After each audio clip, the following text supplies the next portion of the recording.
Hi guys, welcome to Simply Scuba. So if you're looking to buy your first set of regulators or even your second set of regulators, there are plenty out there in the market. So to make your life a little bit easier, we thought that we'd come up with 5 of our favorite regulators right now.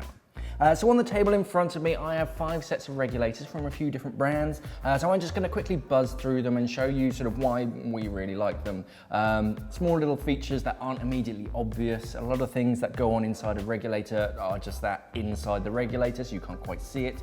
But I'll buzz through them and just tell you sort of why we like them. These are in no particular order.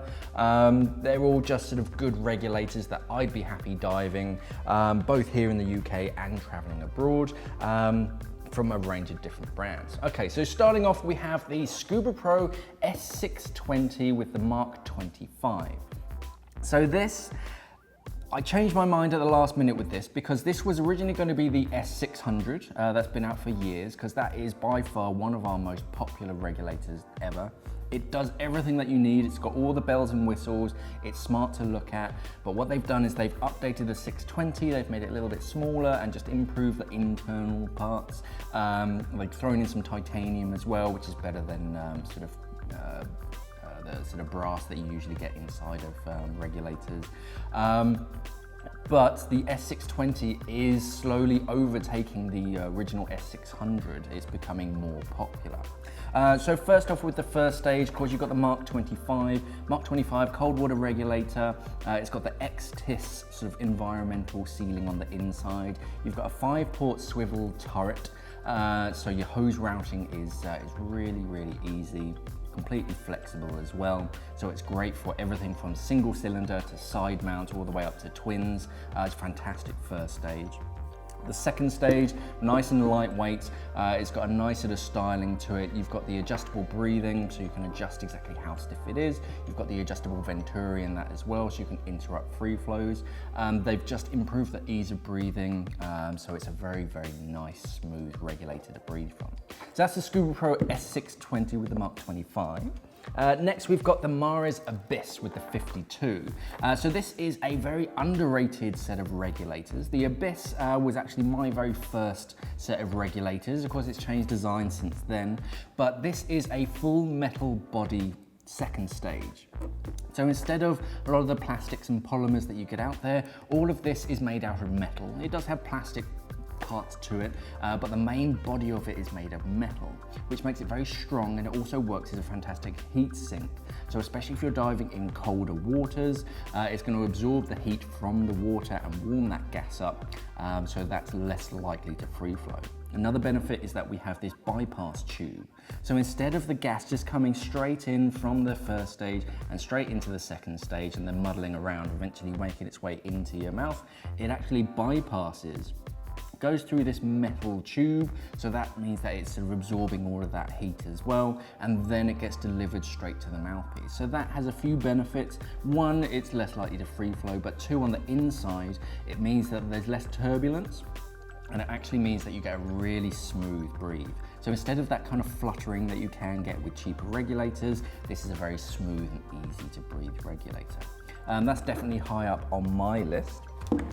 Another one is the Atomic ST1. So the ST1, everything from Atomic, they build it to just another standard. So we have more features as standard. The first stage is very similar to that Mark 25, except on the inside, they've actually filled it with a grease, which basically improves the cold water performance. Swivel turret and that sort of 5th port coming out of the top, and that leads to a swivel joint that attaches to the second stage as standard. So that's going to reduce the jaw fatigue, because that hose doesn't come in at such a rigid angle. You've got much more flexibility, so it's much more comfortable. You have a automatic sort of free flow control device. That's basically, instead of having an adjustable venturi, which is either on or off, which you have to do physically, this does it automatically. So if it senses that there's a free flow that's about to occur, it automatically interrupts it. So very, very smart. You have that adjustable breathing as well. But what's also cool is on the inside, you have a little valve which when it's in storage, when it's not under pressure, it actually pulls the seat away from the seal so it doesn't bed in. So that means that you get a much longer service interval. You don't have to service them once a year like a lot of other regulators. You can go sort of 2 or 3 years without sort of servicing the regulator because it's not bedding into that material quite so hard. So a fantastic, they might be a little bit more expensive, but in the long run they end up sort of paying for themselves because of that service interval. Okay, then we're going to move on to another Scubapro. This is the A700 carbon black tech with the Mark 25.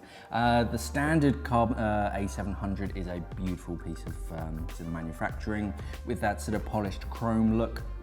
They've updated it or upgraded it with a carbon fiber front cover, which just gives it another level. Looks very, very cool. You've also got this black PVD coating, which improves the hardness and just the general style of the regulator. All the bells and whistles. You've got metal in the body of that second stage as well. So much like the Abyss, it's acting as a heat sink. It's nice and tough as well. But because that front cover is carbon fiber, it's still nice and light. So you can use it in the UK, cold waters, but it's still light enough that you can travel with it. And you've got all the benefits of that Mark 25 first stage swivel turret, except now it has that sort of PVD black coating as well, which just makes it look cool, doesn't it? Okay, and finally we have the Apeks XL4 regulator. So I really could have gone for any of the Apeks regulators. I myself, I use XX50s, but the XL4 it's a clever combination of regulators. It's small and lightweight, so it's great for travel, but they've made it environmentally sealed in the first stage that you can use it in cold waters. So it's that great kind of all-rounder. The second stage is very simple, nice and compact, big, sort of easy to use purge button, but because it's nice and compact, it means you don't get that jaw fatigue if you're on longer dives. If you're using it as a stage regulator, it's nice and compact, it doesn't get in the way. And because it's nice and small, it's much easier to travel with. You get the braided hoses as well, which are lighter than the traditional rubber hoses. And as I said, that first stage is environmentally sealed, so you can use it in colder waters. So you can use this one at home and then throw it in your bag and travel off to Egypt if you want to. So a fantastic all-rounder regulator. So there were 5 of our kind of top favorites right now, but let us know what regulator you use and why. Thanks for watching and safe diving. We are an online dive store serving the UK and the world for all your diving equipment needs. So why not visit us at simplyscuba.com or click the box on your screen.